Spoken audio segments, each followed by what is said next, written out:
L'enquête sur la mystérieuse disparition de Kevin Trompa et Leslie Hurlbeke, respectivement âgés de 21 et 22 ans, semble sur le point d'arriver à son terme.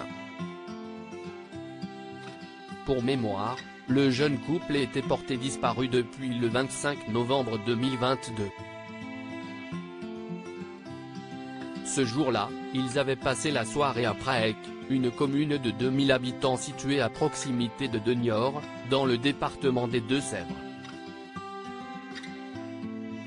Après plus de 3 mois d'enquête, les autorités ont découvert 2 corps, qui ont malheureusement été identifiés comme étant ceux de Kevin Trompa et Leslie Hurlbeke.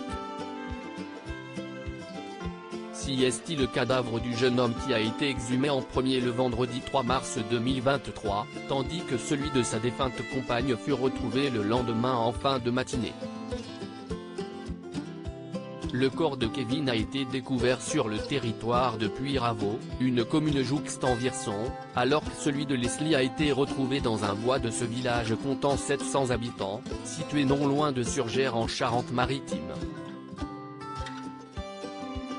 Selon les informations dévoilées par Le Parisien, les 2 cadavres étaient enterrés et recouverts de chaux vives, ce qui accrédite la thèse d'une exécution planifiée.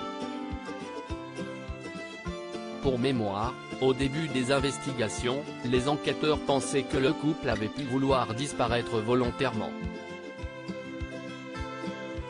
Des vérifications avaient alors été effectuées à travers la France, et même au Portugal. Cependant, les autorités ont rapidement privilégié la piste criminelle, en raison de plusieurs indices validant cette hypothèse. Entendu une première fois comme témoin, Tom Trouillet, chez qui Leslie et Kevin devaient se rendre la nuit de leur disparition, fut placé en garde à vue. Décrit comme gentil, serviable et un peu nounours, ce jeune homme âgé de seulement 22 ans a été mis en examen pour enlèvement et séquestration, avant d'être placé en détention provisoire.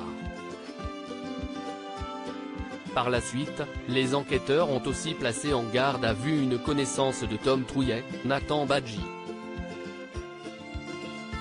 Ce dernier a été mis en examen pour assassinat, modification de l'état des lieux d'un crime pour faire obstacle à la manifestation de la vérité et enlèvement et séquestration sans libération volontaire avant le 7e jour.